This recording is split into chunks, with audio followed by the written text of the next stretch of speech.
Ayan. Anong masasabi nyo dito sa ilog ng Tambak? Masarap, boss!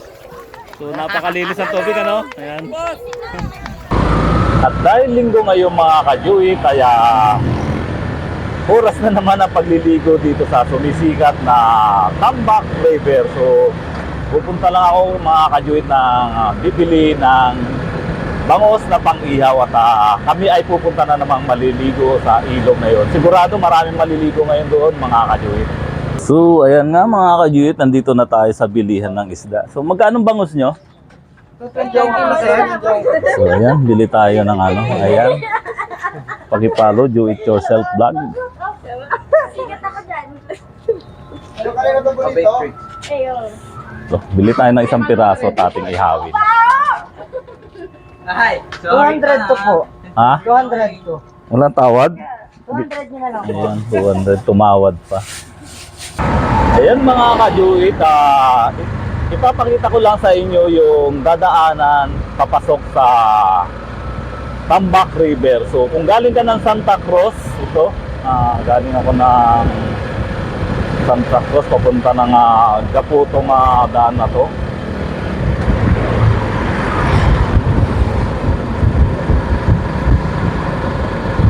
Mula nga doon sa kanto ng LTO, kakaliwa po tayo.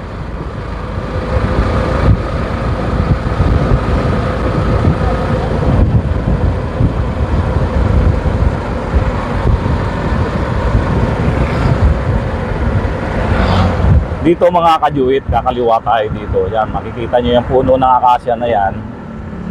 Yan yung landmark.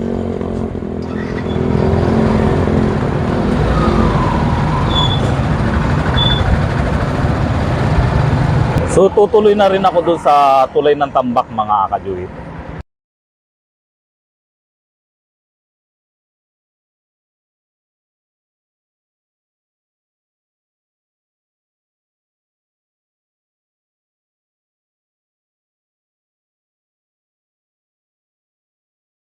Ito yung tulay ng Tambang mga kajuit.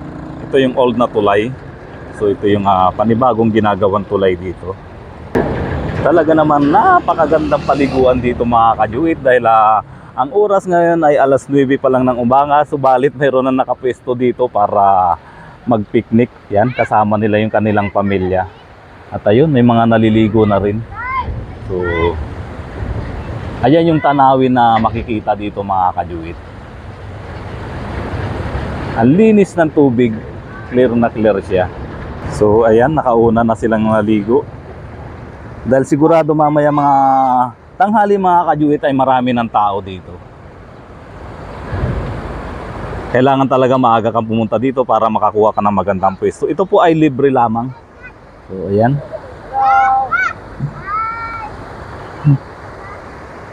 So dito kami tumatalon mga kajuit, yan sa yan yung ginagawa naming talunan. So sa mga hindi kabisado ang lugar na ito, mas mabuting wag niyo na rin pong subukan tumalon dahil may part na mababaw diyan. So kagaya ngayon isa low tide. So wag niyo pong subukan tumalon kapag low tide dahil sasayad kayo diyan sa buhangin. Dami isda.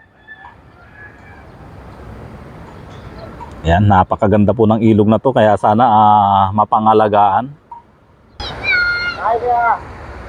Ang aga nyo Talagang nauna na kayo para makakuha ng magandang pwesto. Oo.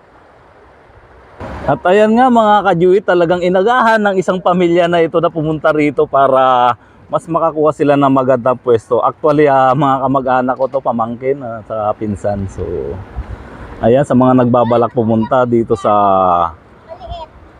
Tambak River o tulay ng Tambak. So agahan nyo po kapag araw ng Sunday dahil maraming pumupunta dito. Talaga naman napakalinis ng tubig mga kajuit. At mababaw lang siya na tamang-tama sa mga bata. At sa bahaging ito ay may kalaliman yan. Ayan mga kajuit, talagang enjoy na enjoy ang mga bata na ito sa pagligo. Dahon ng saging ay ihawin.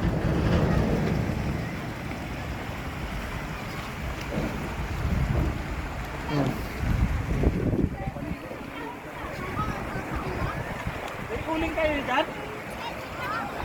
May ihawan kayo? Kikikain nga lang ako eh.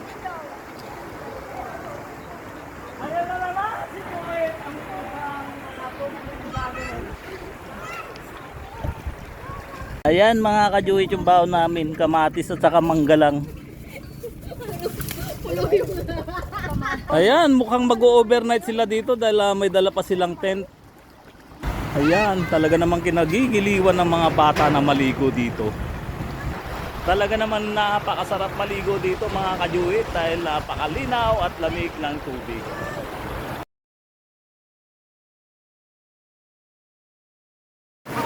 So ayan mga kajuit, talaga namang giliw na giliw sa pagligo ang mga bata dito.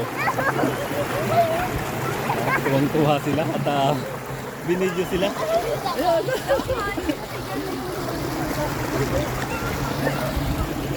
At siyempre mga kajuit, kapag ganitong may picnic, siyempre hindi mawawala yung ihaw-ihaw. Ayan, talagang nagigib na naman sila. Oh.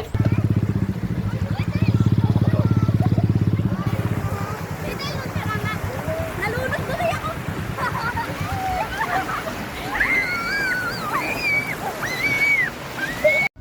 At ayan mga kajuit, talaga naman napakasarap kumain dito sa tubig.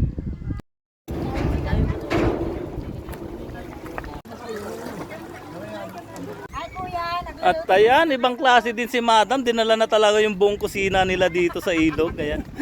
Pati gas stove. Ayan. Luluto sila ng spaghetti. ayan, spaghetti. Talaga ng mga napakayami yan.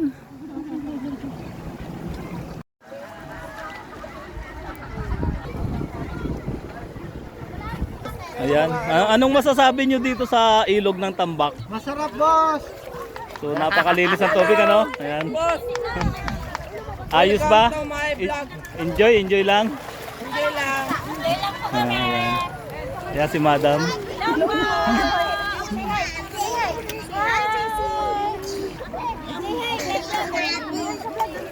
So ayan mga kajuit, fans pala natin itong mga bata na to. Shout out daw kay kay Mayan Tolentino. Yan, mga taga-Tambak.